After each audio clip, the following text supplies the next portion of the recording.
Bila ada tamu, tentunya kita menjamunya, kita melayaninya. Apalagi yang datang tamu besar. Datang tamu besar ke rumah kita, maka lazim bagi kita harus mesti kudu. Kalau kata orang kita kudu, tahu kudu bu? Iya gitu dah. Kudu bagi kita mempersiapkan segalanya. Ada besan mau ke rumah, kita siapin amanahnya. Sampai bawaan buat besan pulang kita sediain. Kita bersihin rumah kita karena ada tamu mau datang. Kita siapin apa aja yang mau kita hidangkan saat tamu itu udah datang. Namanya saya kagak dianggap tamu, namanya undangan spesial.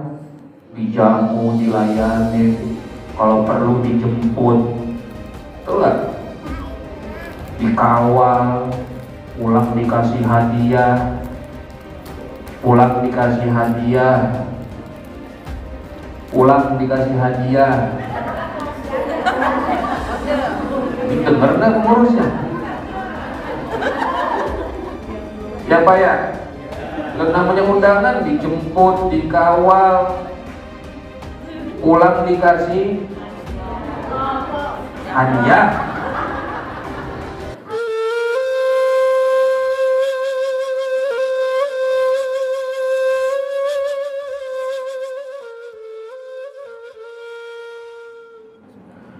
Assalamualaikum warahmatullahi wabarakatuh.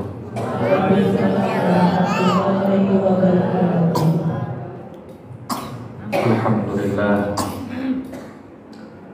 alhamdulillahilladzi amarana bidzikrihi katsira. Wassalatu wassalamu ala sayyidina wa maulana Muhammadin al-mab'uthi rahmatan lil alamin basyiran wa nadhira wa sirajan munira wa ala alihi wa sahbihi dzakirin Allah i'lanan wa israra. Amma ba'du, yang sama-sama kita hormati, kita muliakan Al-Mukarram wal Muhtaram Ustaz Suhada selaku pengurus DKM Masjid Al-Ikhlas beserta para asatidah, para guru lainnya, dan tak lupa yang sama-sama kita muliakan, kita hormati Majelis Pro Rumah Al-Quran Masjid Al-Ikhlas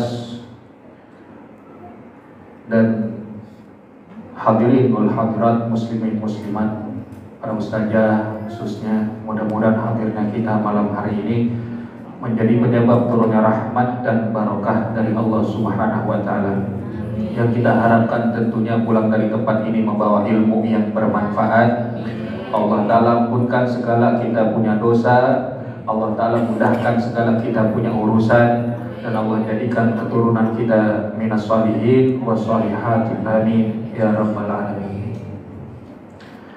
Jamaah muslimin muslimat, saudara yang dirahmati oleh Allah Subhanahu wa taala. Sesuai dengan tema malam hari ini kajian kita, yaitu persiapan bagus Ramadan fokus, di mana kita semua mengetahui bahwa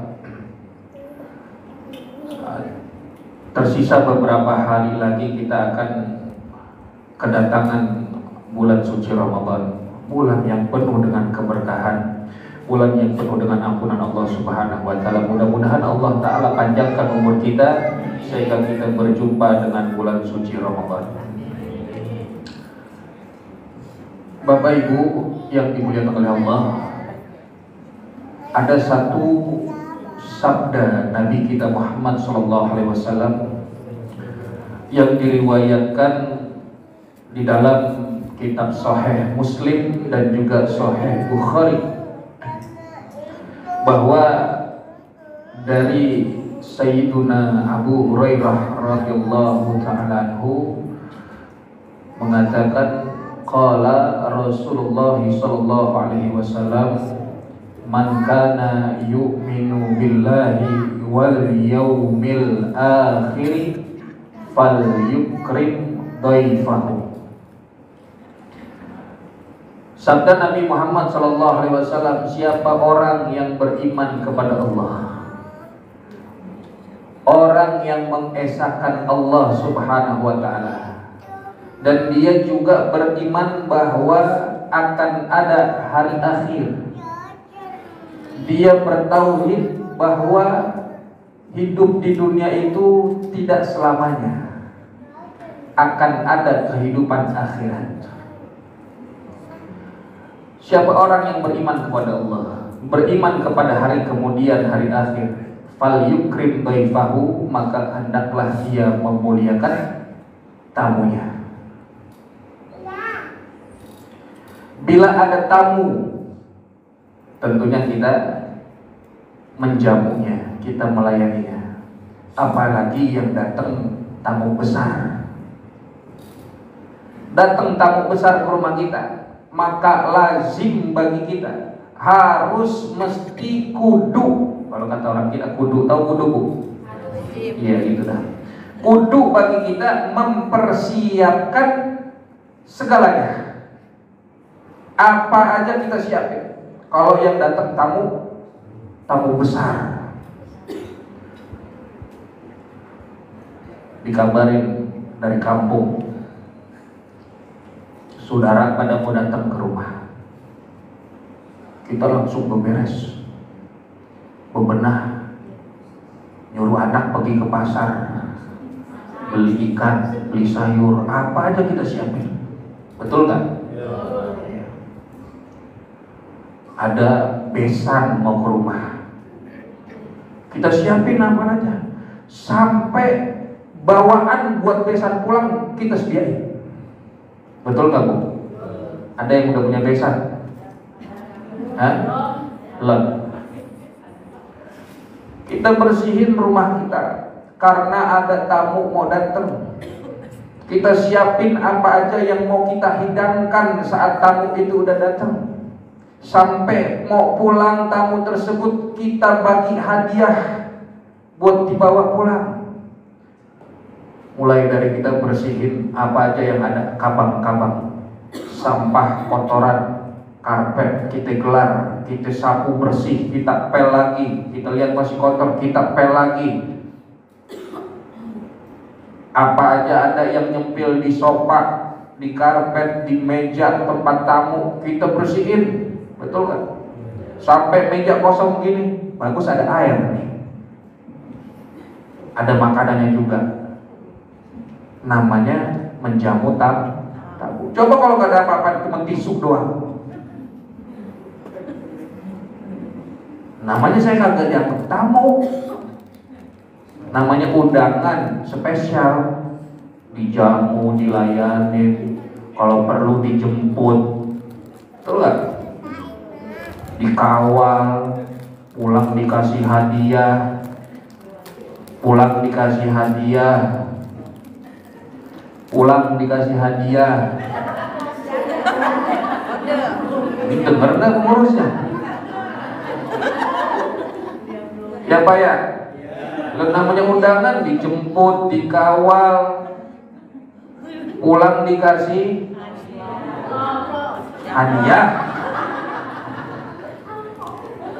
Kan tamu ya, mulai dari bersihin, kita punya rumah, ruangan, kabang-kabang, sampah, kotoran kita rapiin, kita gelar karpet, permadani, Masya Allah.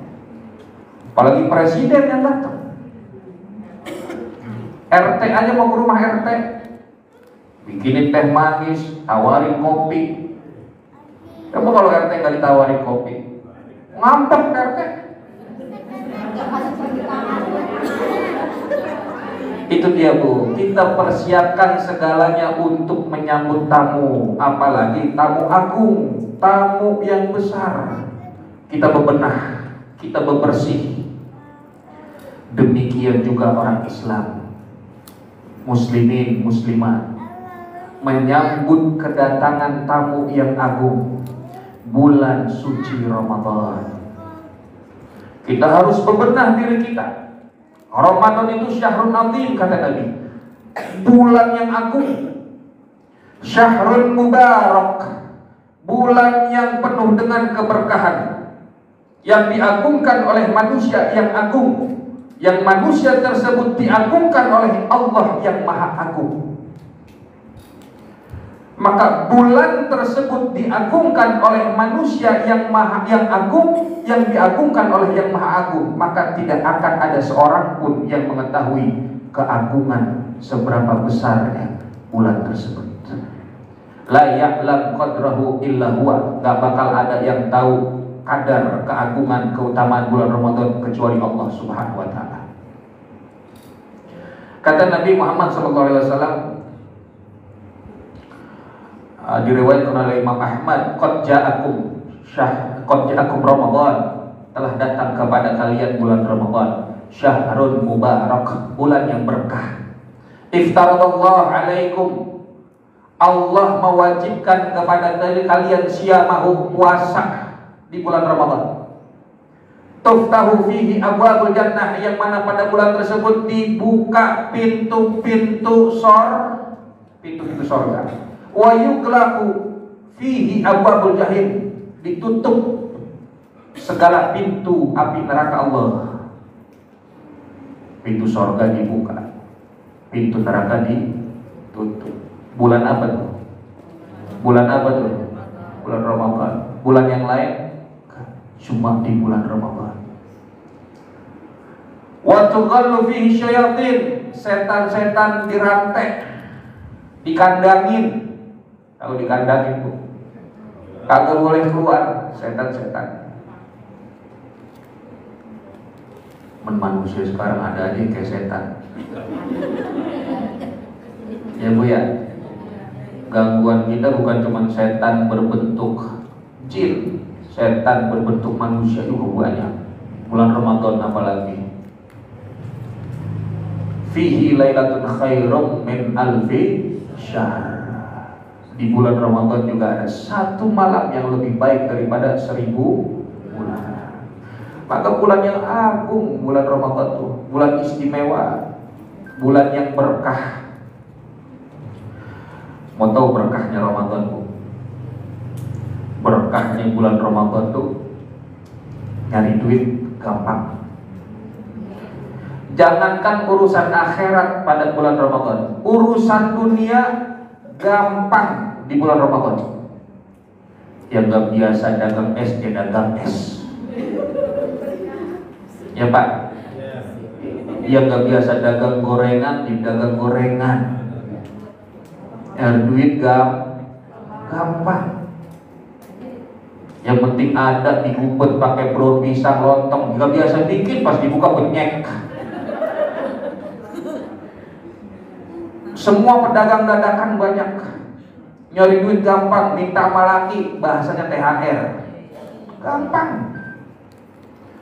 Itu namanya bulan yang penuh dengan keberkahan. Itu baru urusan dunia, apalagi urusan akhirat.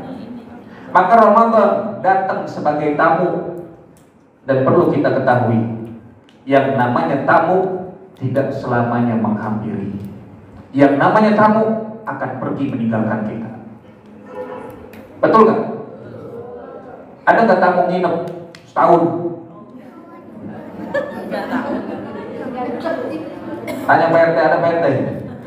Tamu 1 kali 24 jam aja lapor. Tuh. Karena Ramadan sebagai tamu, maka kita sambut. Sebagai muslim, orang yang beriman, kita persiapkan segalanya untuk menyambut kedatangan tamu yang agung, yaitu bulan suci Ramadan.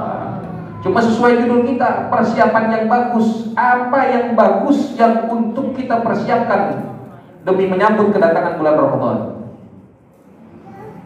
Udah jelas. Kalau ada tamu datang, kita bebersih rumah. Bebersih rumah itu ibaratnya kalau diri kita bebersih dari segala macam kesalahan yang udah pernah kita lakuin.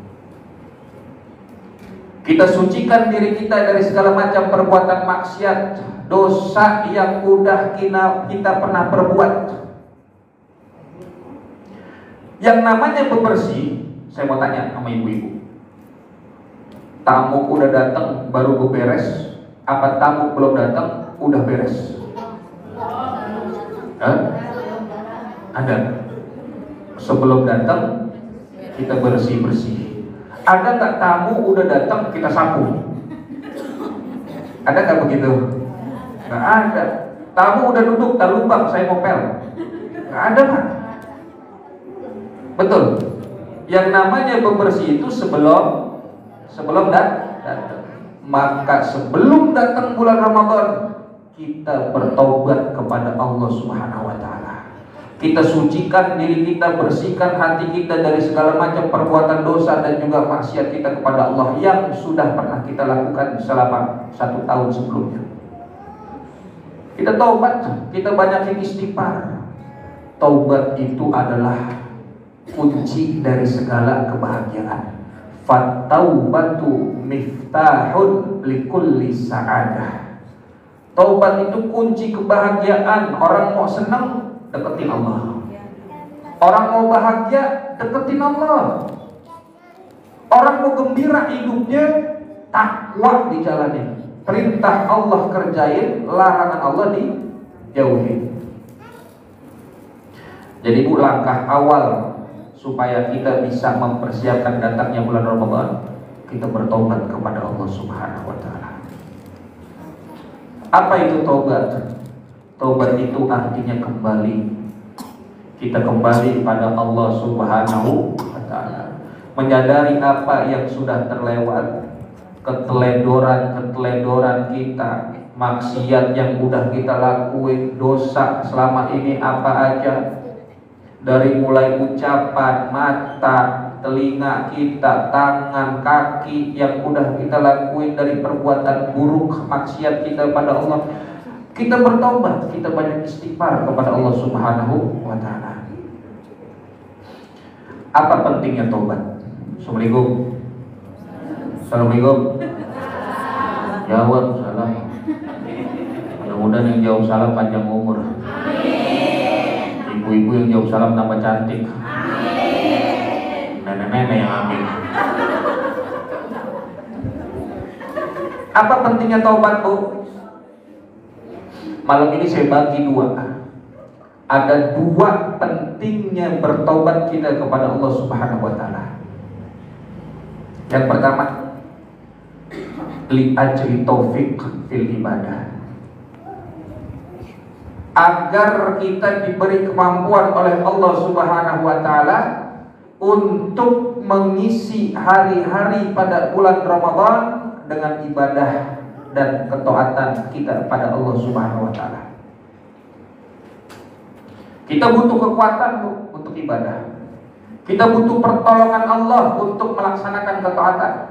La haula wala quwwata illa billah. Maka sebelum datangnya bulan Ramadan, kita harus bertobat.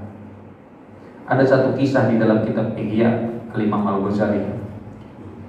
Datang seorang laki-laki bertanya kepada Al-Imam Al-Hasan Al-Basri, "Wahai Imam, ya Abu Sa'id, wahai Abu Sa'id, semalaman saya dalam keadaan sehat, tapi saya pengen sholat malam dan saya telah menyiapkan semua kebutuhan untuk saya sholat malam, tapi kenapa saya kagak bangun?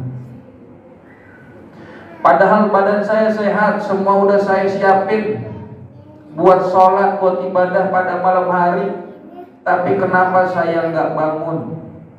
Apa kata Imam Hasan Al-Basri? Dosa-dosamu membebani dirimu.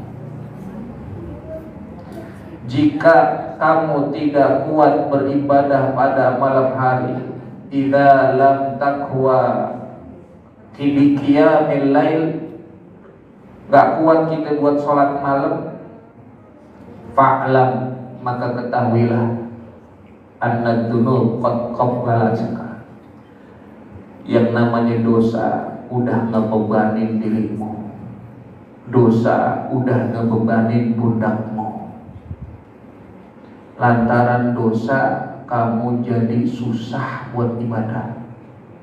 Lantaran dosa mau ibadah jadi males. Kok gitu? Assalamualaikum. Allah subhanahu wa ta'ala maha suci. Yang bisa dekat sama Allah yang suci-suci. Bulan Ramadan bulan yang suci. Maka yang bisa menikmati kehadiran datangnya Ramadan sebagai tamu adalah yang suci-suci. Maka sebelum Ramadan datang kita sucikan diri kita, bukan pas Ramadan.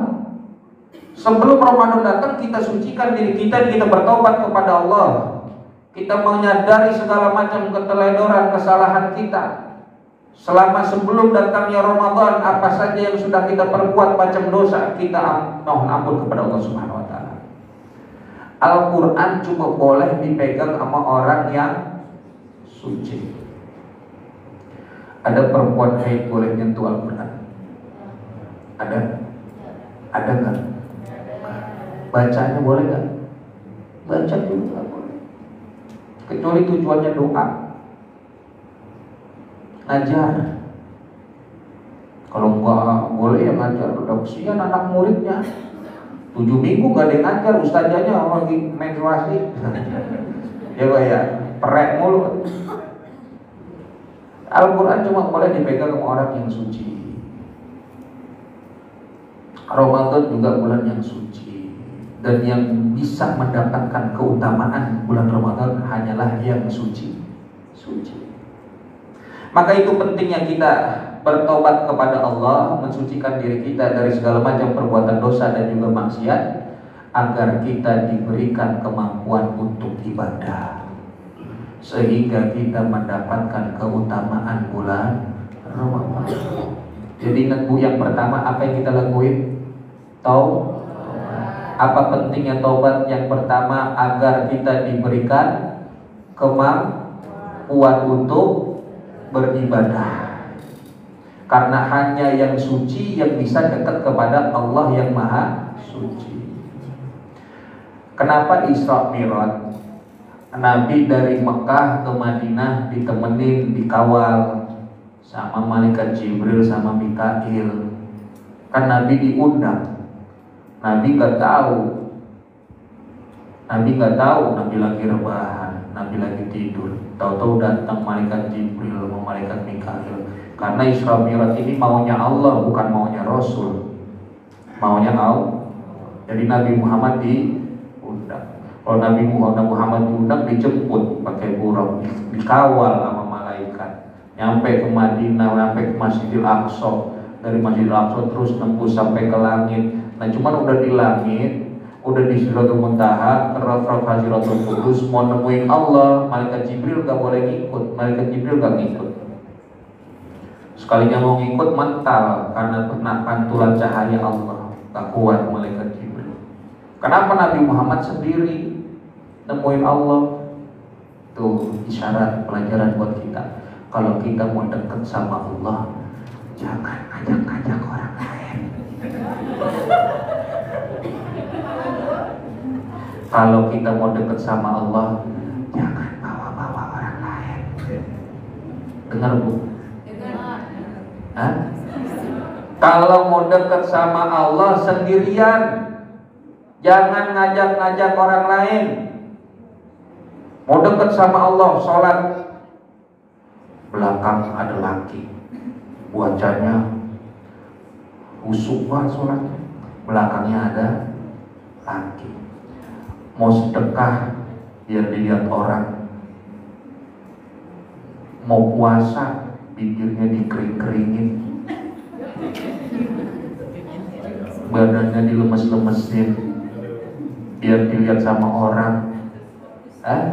Ada gak ibu itu? Lemes banget ini puasa ya Allah, padahal jam 8 habis ngopi.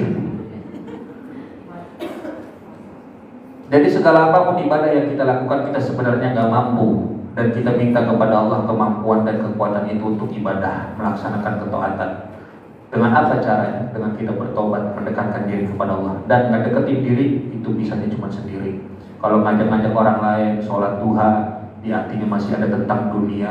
Kalau sholat duha, mobil mewah, rumah megah, di dalam hatinya nih, proyek nembus, dagangan laku, sholat duha, dagangan laku, ya Allah, begini, punya duit, laki, kasih sehat, segala macam, biar bisa nyari duit banyak. Masih bawa orang lain, gak bisa dekat sama Allah. Cuman dirinya yang suci. Illa manatullah biqalbin salim, yang hatinya bersih, nggak bawa apa-apa. Maka bagaimana cara biar hati kita bersih? Kita taubat kepada Allah Subhanahu wa ta'ala. Itu yang pertama, li ajli taufiq fil ibadah. Yang kedua, liqabulil ibadah. Agar ibadah kita diterima, maka kita bertobat kepada Allah.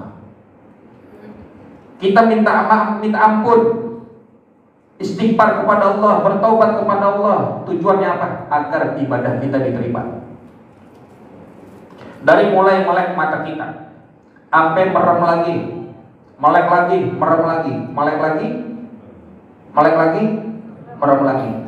Semua yang kita lakukan itu adalah amal perbuatan kita. Ada ibadah wajib, ada ibadah sunnah. Ada amalan wajib, ada amalan sunnah. Al-Imam Al-Ghazali di dalam kitab Bidayatul Hidayah menjelaskan bahwa ibadah wajib itu merupakan modal. Ibadah sunnah itu merupakan hadiah, keuntungan, profit. Ibarat orang dagang, dia butuh modal, tapi dia nyari untung. Ada nggak orang dagang punya modal tapi nggak mikirin nggak ada. Tapi yang namanya keuntungan wajib nggak? Saya tanya sama ibu-ibu, orang dagang wajib untung nggak? Yang namanya wajib itu mesti, kudu, nggak boleh kata, betul nggak? Nah, cuma saya tanya lagi, orang dagang wajib untung kagak? Tadi wajib, sekarang kagak. Wajib? Nih.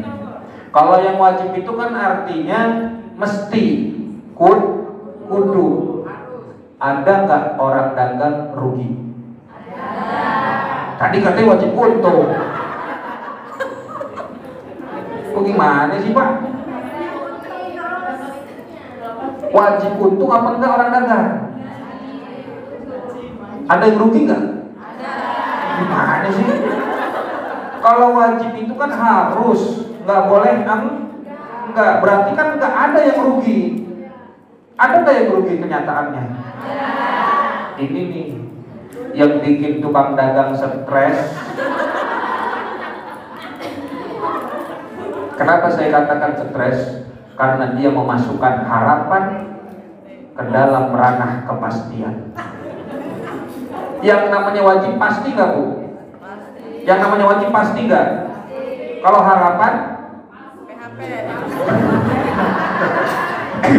PHP tahu. Yang namanya harapan kan belum pasti. Yang namanya kepastian wajib. Yang namanya kewajiban pasti. Namanya harapan belum pasti. Maka saya tanya lagi, orang dagang wajib untung nggak?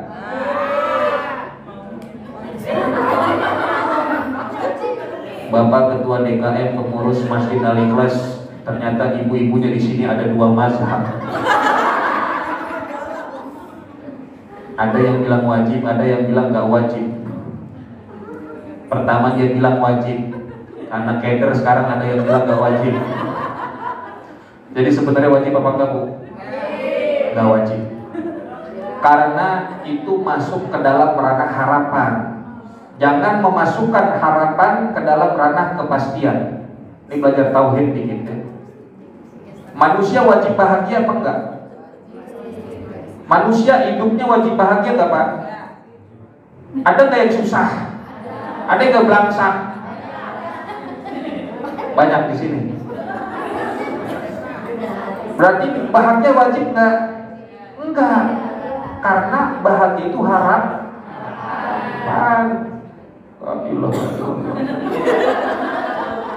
Ini saya tanya lagi.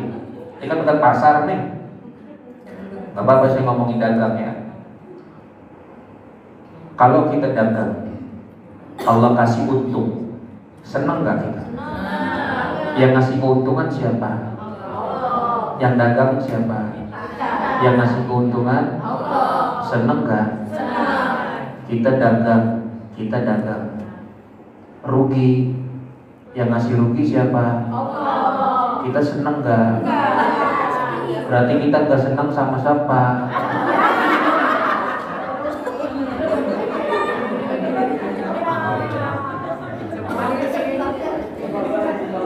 Minum dulu dah.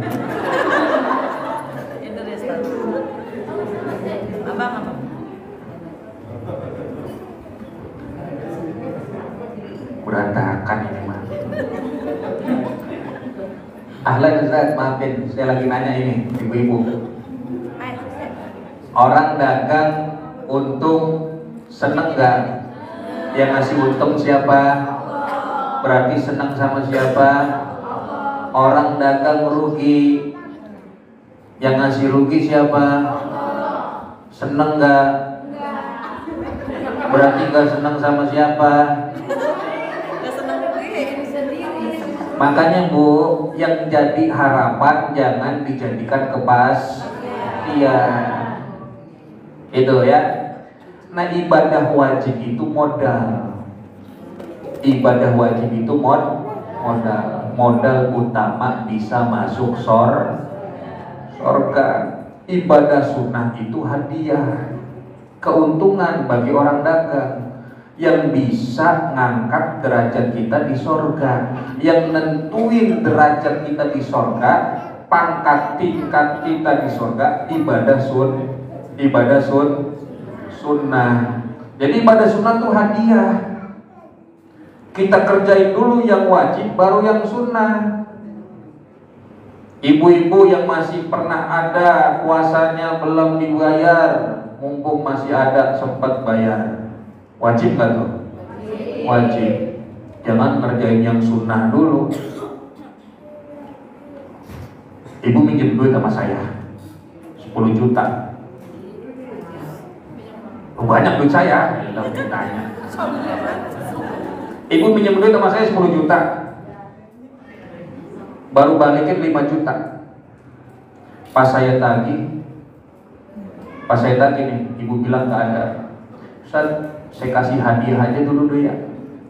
Saya kasih hadiah. Meskipun saya terima, pasti saya katakan, belaga masih hadiah loh, utang aja belum lunas, yang wajib aja belum, belaga ngelakuin yang sunnah. Paham Bu? Bagaimana biar ibadah kita diterima sama Allah? Kita taubat. Udah banyak tinggalin yang wajib, apalagi yang sunnah. Ada golongan orang yang ngandelin sunnah mulu, wajib kagak. Ada yang ngeremehin sunnah, mentingin yang wajib doang, gak bisa. Yang kecil aja diremehin, apalagi yang besar. Betul kan? Maka tukang ngutangin tuh model kayak tadi gak bakal nerima hadiah dari orang yang ngutang. Paham itu? Tukang ngutangin gak bakal nerima hadiah orang yang ngutang. Ibu-ibu laksanain dah yang wajib. Yang belum kelar puasanya kemarin, ayo kerjain. Maka ini pentingnya kita bertobat kepada Allah. Kita sucikan hati kita, diri kita. Kita mohon ampun pada Allah. Banyak salah, banyak dosa. Kita takut akan siksaan, merendah di hadapan Allah Subhanahu wa ta'ala. Karena hanya hamba yang merasa rendah di hadapan Allah yang bakal diterima amal ibadahnya. Dia sombong dalam ibadah, gak diterima, sia-sia amal ibadahnya. Contoh, ibu puasa lah, kuat saya. Mau sampai beduk sebulan juga saya kuat. Puasa diterima enggak? Enggak Bu, karena sombong. Jadi orang yang takut puasanya gak diterima sama Allah, itulah puasa yang diterima. Yang dia merasa rendah, merasa hina, yang dia ketika beramal merasa kurang. Sholat dong, duha 2 rakaat, saya 8 rakaat. Ngaji dong, nongkrong doang, gosip-gosip, ngomongin lagi orang. Nih seminggu 5 kali ngaji, datang satunya baru 5 kali, saya 7 kali. Gak percaya, lihat kerudungan saya ada 7 beda warna, ada yang pink, abu-abu, hitam, merah, hijau. Ya Bu, di seragam ibu-ibu biasa gitu. Loh, jadi cuma orang yang atau hamba yang merasa rendah di hadapan Allah, dia yang diterima amal ibadahnya oleh Allah Subhanahu wa taala. Bisa paham Bu?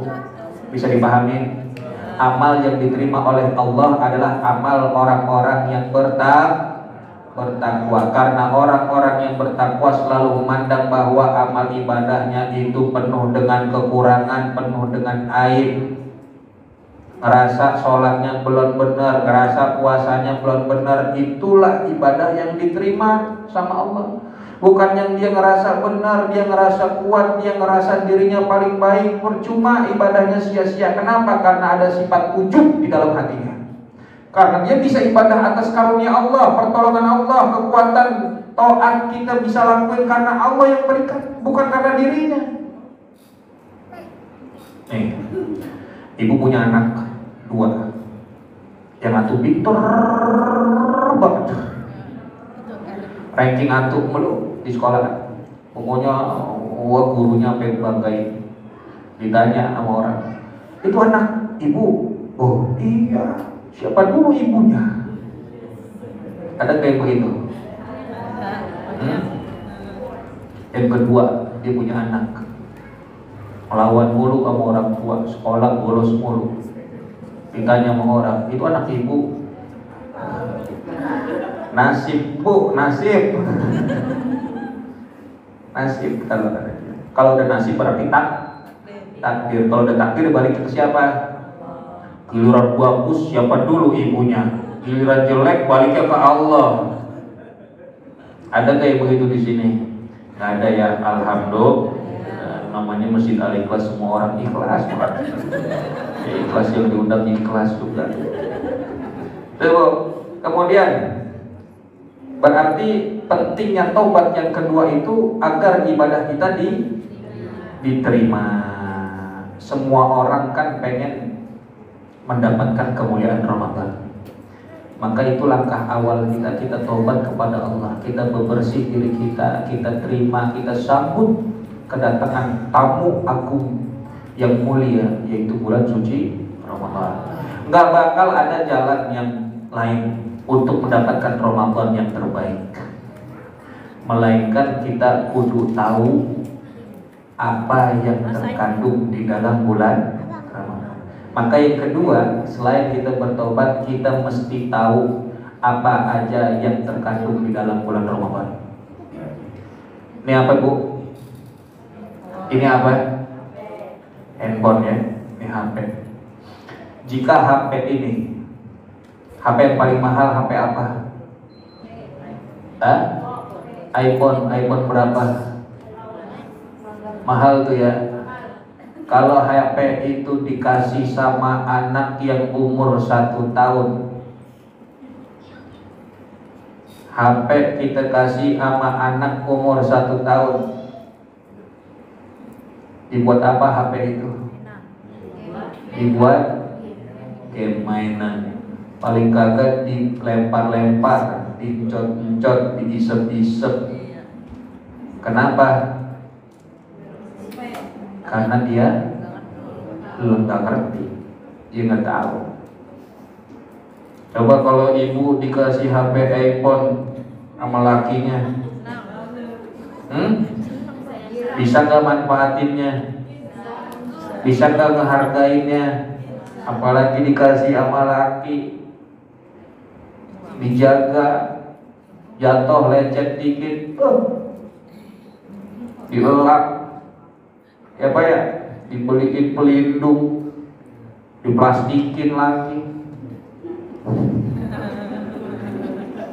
Begitu bu gambarannya bulan Ramadan. Kalau kita tahu apa aja yang terkandung di dalam bulan Ramadan, kita bakal jaga, kita bakal menghargai, kita bakal merawatnya, kita bakal memuliakannya. Tapi kalau nggak tahu, nggak bisa manfaatin, nggak bisa ngehargain, nggak bisa memuliakan bulan Ramadan. Dia cuma bisa gigit jari ketika Ramadan pergi meninggalkan dirinya. Sama kayak HP tadi. Orang bisa memperlakukan HP dengan baik karena dia tahu harganya mahal. Betul nggak? Coba kalau boleh dikasih, dia nggak tahu. Kalau beli sendiri, mau dijaga. Maka pada Ramadan biasanya sikap-sikap orang tuh berbeda di dalam beragama. Ada yang sungguh-sungguh manfaatin bulan Ramadan, ada yang setengah-setengah. Semua ibadah dikerjain, ada yang cuma separuh-separuh. Maka itulah orang-orang yang mengetahui hakikatnya bulan Ramadan, dia akan mengambil sepenuhnya keutamaan bulan Ramadan. Dia gak bakal lewatin satu detik pun terlewat tanpa dia mendapatkan karunia keutamaan bulan suci Ramadan. Paham bu? Iya. Karena di dalam mimpi seorang sahabat itu yang bernama Tolha, ada dua orang pemuda. Dua pemuda itu datang kepada Rasulullah SAW, masuk ke dalam agama Islam. Ketika udah masuk ke dalam Islam, di antara dua pemuda ini, yang satu ibadahnya rajin banget. Setiap ada panggilan jihad oleh Rasulullah, dia ikut. Di pemuda yang pertama, setiap ada panggilan jihad dia ikut. Sedangkan pemuda yang satu biasa-biasa aja ibadahnya. Nah, pemuda yang pertama yang rajin sampai ada panggilan perang, dia ikut, selalu ikut, gak pernah absen, meninggal dunia dalam peperangan, mati syahid. Sedangkan pemuda yang kedua, temannya yang ibadahnya biasa-biasa aja, wajib dilakuin, sunnah dilakuin, tapi gak sebanyak ibadah temannya yang meninggal dunia mati syahid. Pemuda ini masih Allah kasih kesempatan hidup sampai 1 tahun kemudian, lalu meninggal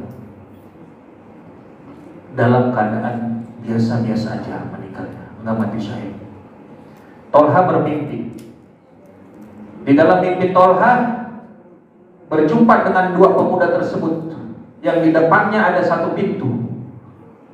Lalu keluar sosok yang memanggil nama Fulan bin Fulan, dipanggil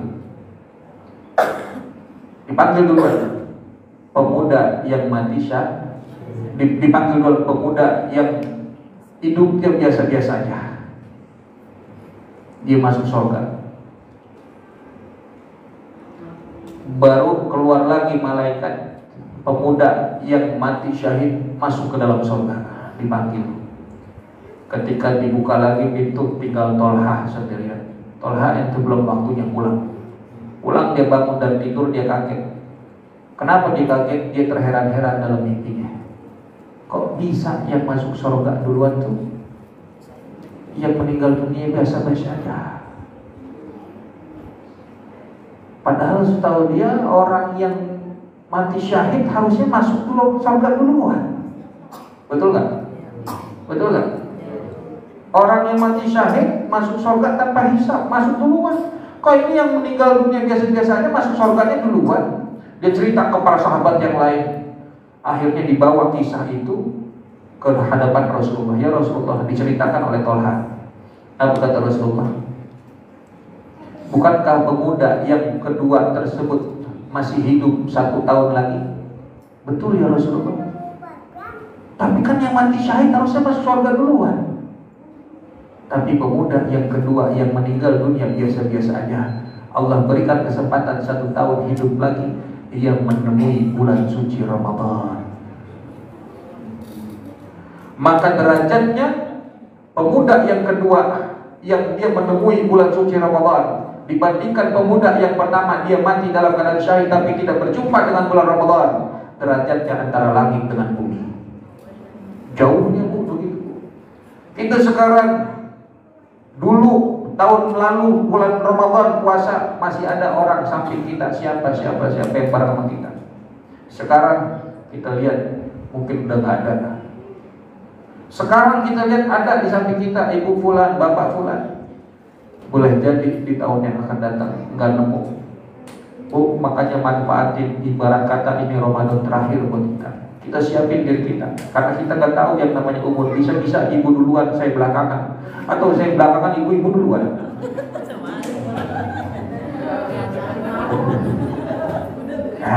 Betul. Assalamualaikum. Maka terakhir deh. Terakhir saya bagikan begini. 3 adab menghadapi bulan Ramadan. 3 adab sebagai seorang muslim yang baik untuk menghadapi bulan Ramadan. Yang pertama, maka Bu, Assalamualaikum. Perbaiki niat kita. Perbaiki niat.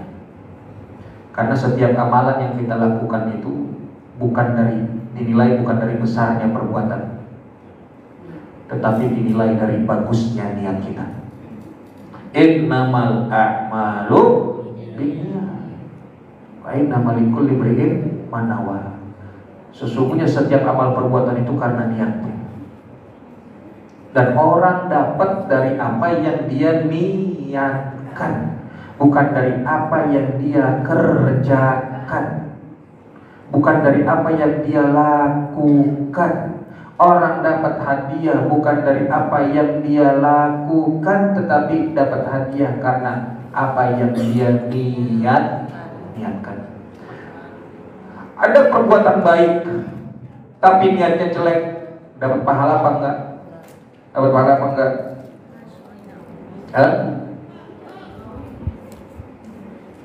Ibu, bapak kerja, gaji sebulan misalkan 2 juta, kerja setahun berapa juta?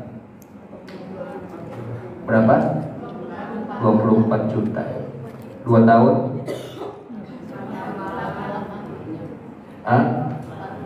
40 tahun. Ibarat kata udah dapat duit 800 juta dah. Betul kan?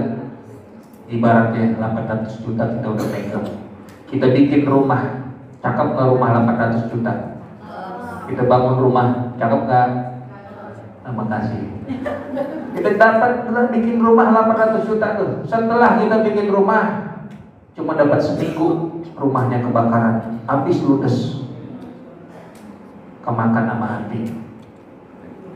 Berarti yang habis ludes tuh kemakan rumah apa duit 800 juta? Yang dalam pikiran kita, ya duit 800 juta, puluhan tahun nyari duit, habis nggak nyampe seminggu kebakar rumahnya. Begitupun amal perbuatan kita. Dia mau sholat malam selama 100 tahun, tapi dia punya satu dosa yang bisa menghanguskan semuanya. Dia riya, dia pamer, niatnya gak bagus. Dia sholat malam biar dibilang orang paling soleh, ngaji seminggu 7 kali biar dibilang ustazah, ngaji kemana-mana, sholat puasa badan dikuruk-kurukin biar dibilang ahli puasa. Riya bukan karena Allah, tapi karena pengen dalam pandangan manusia. Maka ibadah yang dinilai itu bukan karena perbuatannya besarnya atau apanya, bukan, tapi karena niat.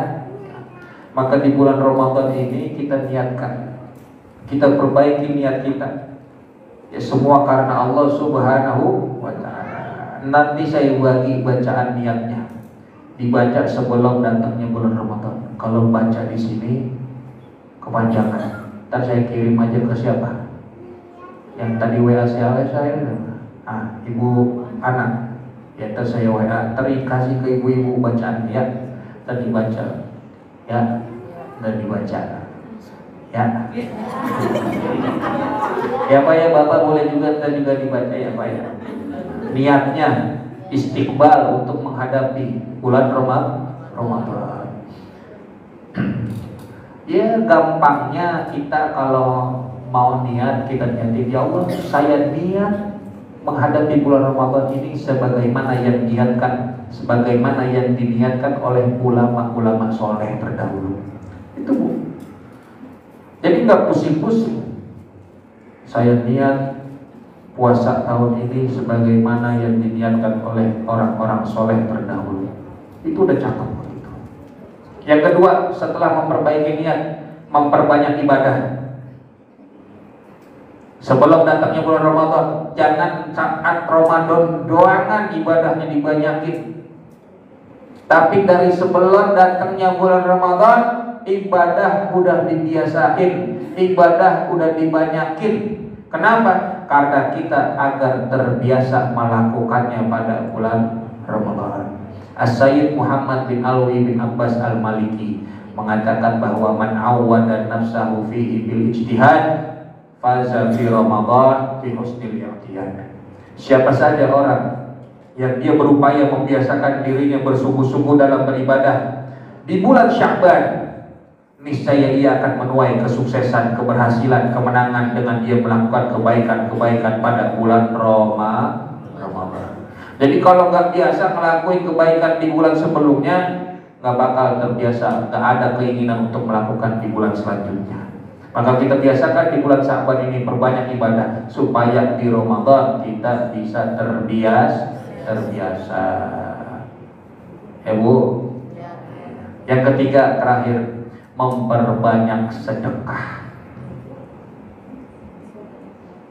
Berbagi kebahagiaan pada orang lain. Bagi rezeki, bagi makanan, bagi harta kita sebagian kepada orang lain. Ini jalan yang paling bagus. Di dalam kitab Madati Sya'ban itu dijelaskan bahwa kanal muslimun idza dakhala Sya'ban, orang-orang Islam itu tatkala datang bulan Sya'ban, inkabbu 'alal masahif faqara'uha, mereka menyibukkan diri membaca mushaf Al-Qur'an, tadarus ketika datang bulan Sya'ban.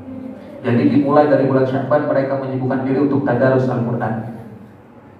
Wa akhraju amwalahum, dan mereka mengeluarkan harta-harta mereka taqwiyatan, untuk menguatkan lid-dha'if wal miskin, untuk menguatkan orang lemah, kaum du'afa dan orang-orang miskin, untuk menyongsong datangnya bulan Ramadan.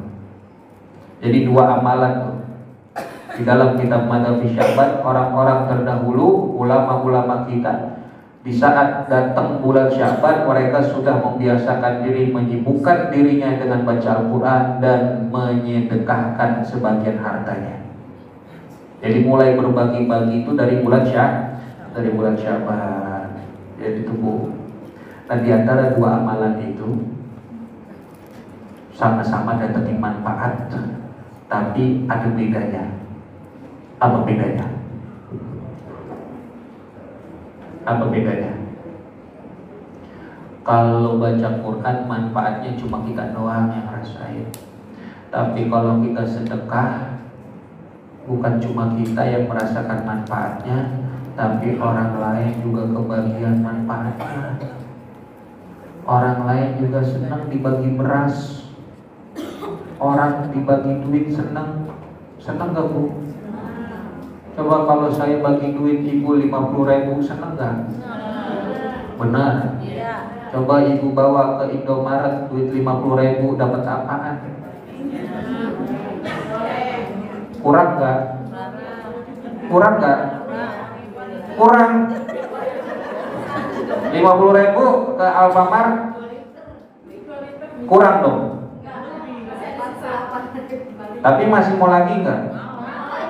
Berarti ibaratnya masih kecil tuh 50.000 ya. Tapi kalau saya bagi 100.000, 200.000, Masya Allah. Tapi dibawa ke Alfamart itu 50.000, dibawa ke Indomaret dijajanin kecil. Coba Bu, 50.000 tadi ibu bawa ke Aliklas, taruh di kotak amal. Kecil apa gede? Gede. Tadi ke Indomaret kecil. Oh, mana Ustaz Suhada? Ada nggak Ustaz Suhada? Masa lebih mulia Indomaret atau mesti Aliklas? Ya Allah, ya Allah. Kita nih hamba apa bukan ya? Ya Allah. Oh, kata Nabi Muhammad SAW, khairun nas anfa'uhum linnas. Sebaik-baiknya orang adalah yang memberi manfaat kepada orang lain. Ketika kita bersedekah, kita berbagi harta, memperbanyak sedekah di bulan Sya'ban sebelum datangnya Ramadan, itu bisa ngasih manfaat orang lain. Kenapa? Karena ada satu hadis Nabi Muhammad SAW, man fariha biduhuli Ramadan haramallahu jasadahu ala niran. Siapa orang yang dia bergembira bahagia dengan datangnya bulan Ramadan, maka Allah haramkan jasadnya dari siksaan api neraka. Sekarang Bu, kalau ibu mau bergembira, mau bahagia, tapi beras nggak punya, bagaimana? Duit kagak ada, gimana bisa senang? Betul nggak? Saya tanya, Bu, mau Ramadan, beras nggak ada, gas langka gas, udah nggak? Alhamdulillah, seneng nggak? Nah, mau datang bulan Ramadan, duit nggak punya, beras nggak ada, makanan apa lagi, bisa seneng nggak? Saya tanya ibu-ibu dong, bisa nggak Bu? Enggak ya. Padahal tuh tadi hadisnya, kalau kita senang, kita bahagia datangnya bulan Ramadan, maka Allah haramkan jasadnya dari. Bagaimana biar orang lain juga senang? Maka bagi juga beras, barang seliter, 2 liter. Motor saya muat tuh.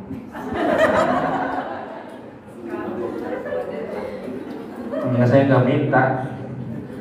Ya, menggembirakan hati orang dengan kita bersedekah itu amalan yang paling ajib, amalan yang paling luar biasa.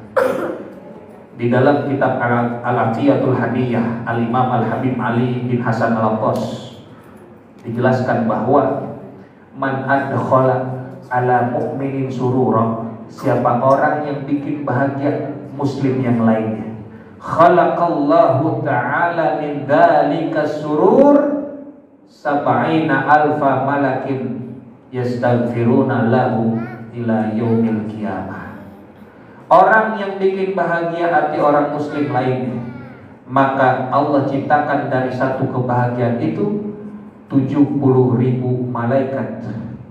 Yang 70.000 malaikat itu mendoakan, memohon ampunan kepada Allah untuk orang yang melakukan kebahagiaan kepada orang lain tersebut sampai hari kiamat. Satu kebaikan kita lakuin buat ngebahagiain hati orang, Allah ciptain 70.000 malaikat untuk beristighfar atas dosa yang kita lakukan sampai hari kiamat. Jadi begitu Bu, jangan susah-susah, yang gampang-gampang aja kita beramal, bikin seneng orang. Pagi-pagi ada orang lewat dikasih, pagi-pagi ada orang lewat dikasih, ada orang lewat dikasih. Ya iya, masa mau dijagain orang lewat? Ya, jadi itu Bu, sedikit apa yang bisa kita sampaikan. 3 adab itu aja yang kita kencengin, yaitu kita perbaiki niat kita, kemudian memperbanyak ibadah, dan juga memperbanyak sedekah. Di sebelumnya ada langkah awal yang harus kita lakukan, yaitu taubat kita kepada Allah Subhanahu wa Ta'ala, dan juga tentunya kita harus mengetahui seberapa agung keutamaan bulan suci Ramadan, apa yang ada dan terkandung di dalam bulan Ramadan. Mudah-mudahan bermanfaat buat kita semuanya. Amin. Ya rabbal alamin. Ada pertanyaan? Boleh? Apa saya tutup dulu? Enggak? Ya tutup dulu ya. Hadani Allah wa iyyakum ajma'in. Wallahu a'lam bishawab. Assalamualaikum warahmatullahi wabarakatuh.